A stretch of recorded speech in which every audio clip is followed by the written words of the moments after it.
Just before we get started, right, I just wanted to tell you that I've got a new series that's now available called Truth Seeking. That's TROOF. There's a link to it in the link tree below. It's me and a comedian from the UK called Jimmy Budd just discussing various conspiracy theories. We'd love to know what you think about it. We'd love to know that there's people listening. Let's have this week's Here's How. And this week, here's how to be a better father. Only ever get with single mums who are also widows. That way, you've got little to no competition and your new kid will never really be able to compare you to your love rival. Manipulate your child into being friends with kids that have parents that are big into their alcoholism. That way, when little Mickey comes back from the play date at Johnny's house with a little black eye and a few scratches, he's going to be ever so grateful to have a dad that doesn't knock him and his mum about the house. If your kid has any hobbies, try to get involved with them, take them there, bring them home. Bring the little mates home too for the other parents. Do it all without being asked as well. Do it for nothing in return.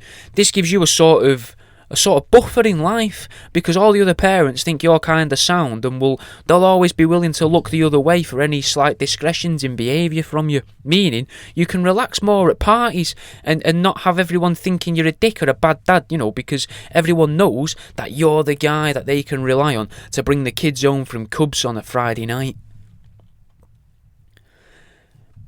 If you're in a loving, consensual relationship with another man, then always belittle him to the child. Make yourself seem smarter, faster, stronger, funnier. This'll impress your kid, and in their eyes, you'll be their better father. Force your child to abstain from cigarettes, but if you're ever out with your kid and another group of children ask you to nip into the shop to buy them 20 Bensons or a 30 gram of Amber Leaf, make sure you do it, but do it for a fee. Teach the kid that you're not a pushover, that you're cool, and that you're not going to make your child a target for the local reprobates in your area.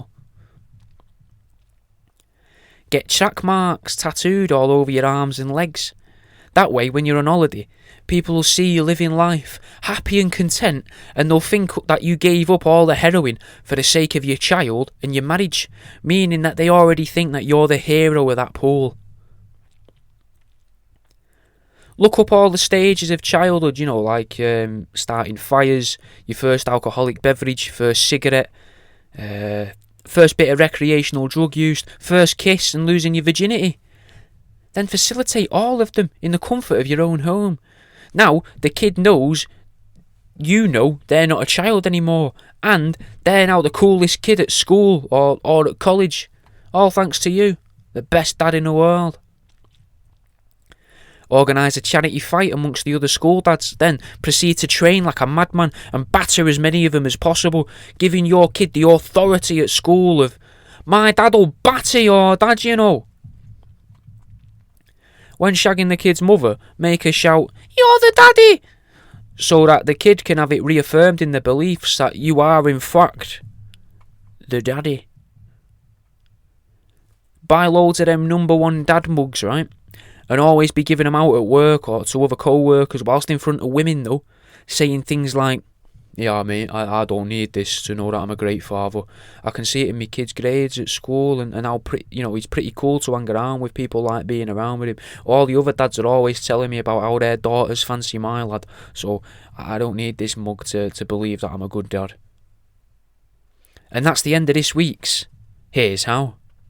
Thanks for listening, man. If you enjoyed the show, give it a share online, share it in your Instagram stories from Spotify, send it to a mate, talk about it on social media, tweet me, mate, tweet me. When I get 2,000 followers on Twitter, I'll be doing a taxidermy giveaway, so, that's something for you, innit? That's a little something. @WorldAroundYou, same as the name of the show.